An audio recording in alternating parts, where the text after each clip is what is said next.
Hey guys, it's God Bars here, the self-proclaimed hip-hop historian, and this is the 61st episode of my series where I grab a vinyl from my collection, talk about why I love it, what influence it had, and what its place is in the grand scheme of hip-hop. So I can tell I have an amount of viewers who skip these newer reviews and are more interested in the old school classics, but I still think it's important to showcase how diverse and dense in quality modern hip hop is. I obviously have to go on a lot of old rap music videos to get the clips I use, and I still just constantly see the top comments flooded with the old modern rap sucks, these kids don't know real hip hop. I've mentioned it many times before, and I'm thinking of dedicating an entire video to that subject, but for now I'm just going to combat that by recommending albums from the 2010s that undeniably carry the spirit of hip hop or push it forward. I'm not sure exactly how I'm going to go about the more famous ones in this decade, because I initially wasn't going to do albums as big as Good Kid Mad City, but I did a lot of the top sellers of the 90s and 2000s, so I think maybe next time we get back to modern albums, I'll knock out some of those big ones.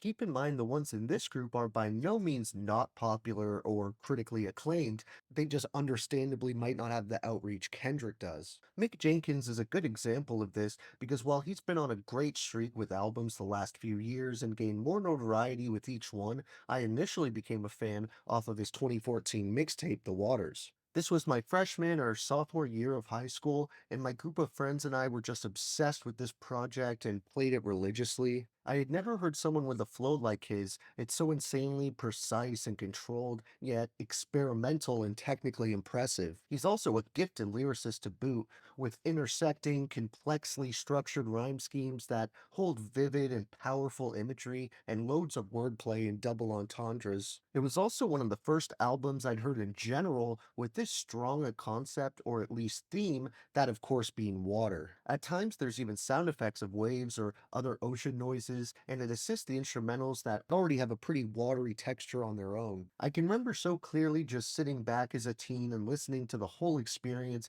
feeling as immersed as possible, and I think a big part of that immersion is due to the mixing and the way the vocals are treated at times, as well as that aquatic soundscape I mentioned. Describing what the water is actually a metaphor of is a bit difficult. It's best experienced for yourself, but in simple terms, I'm pretty sure it's an allegory for truth in the pursuit of it, as well as the lack of it. He uses this comparison to make it seem like it's a tangible thing that people sell like a drug, and this alone allows him to dive into all sorts of different areas with this water theme. You see this even in just the title of songs like Shipwrecked, Drink More, Canada Dry, and Dehydration. And while it isn't necessarily a direct linear storyline like you find on an album like Prince Among Thieves or 12 Reasons to Die, it really doesn't need to be.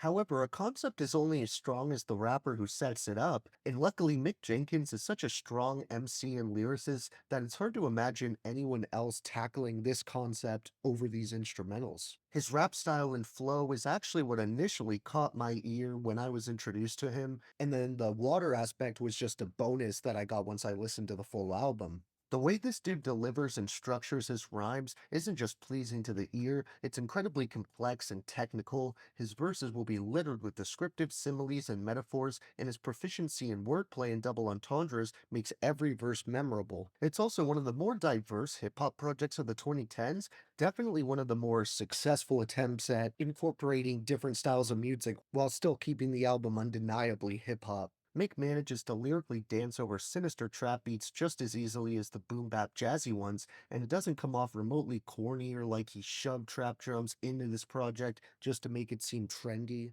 It's kind of unfair to even refer to any of the beats on the waters as trap because the drums are always so well programmed and assisted by sprawling, addictive instrumentals that never just hang on the same 4 bar loop. The song that really pulled me into this project initially was Martyrs, which not only has an absolutely nasty beat that breathes a new life into the tried and true Strange Fruit sample by Billie Holiday, but in my opinion, it features some of the best writing Mick Jenkins has to his name. It's so layered and unsettling, starting off with Shorty told me that she do not do the fakes, same bitch got weave. My homie mowed the lawn, it's too many snakes. That's the same shit that got Eve. What, you ain't ever seen a brother on a horse? You ain't seen Chief Keef new Porsche? Nah, you ain't seen shit yet. Better not forget that. Spit it like I chain smoke Newports. It's this marrying of old and new school influences that helps Mick stick out and stay fresh because it shows he's in tune with the culture all the way. And he doesn't just focus on one decade and ignore the rest like so many fake music fans. One standalone line that will probably always be stuck in my head since the imagery is so vivid and disturbing. It's when Mick says, "All these little girls give it up now. Shame I can see the cherry stems in the fucking street."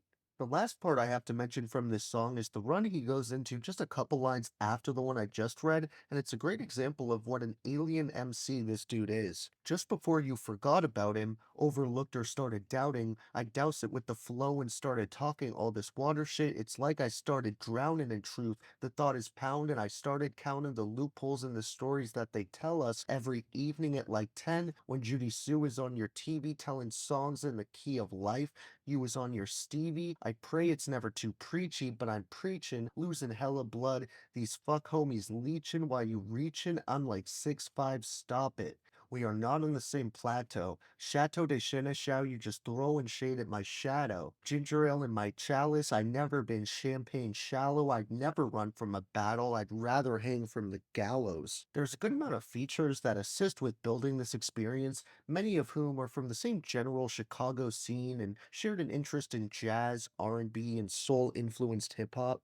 There was a young no-name who went by No Name Gypsy at the time, and this was actually initially how I first discovered her. There's also appearances by Jean Doe, The Mind, Ebony, and Pro-Era ringleader Joey Badass. You also have to give a round of applause to the talented group of beat makers and producers that worked on this thing and made it absolutely seamless. Just some of these names include Cam Obi, DJ Dahi, Dream Koala, J Money, Kirk Knight, Space Time, Static Selecta, Them People, and THC. For this conceptual and thematic modern classic, my three favorite songs would have to be Healer, Dehydration, and Martyrs. But of course, I have to give some honorable mentions in the form of Shipwrecked, Comfortable, Jazz, Vibe, Canada Dry, 514, and Jerome. Thank you for watching my 61st video. Next time we're doing an album that came out a little later in the 2010s, but it made pretty much all of the top album lists for that year in 2018. So be sure to tune in for that, as well as like, subscribe, and don't forget to let me know what your favorite songs off this watery immersive project are. Don't forget to have a great day, and I'll see you next time, okay? Alright.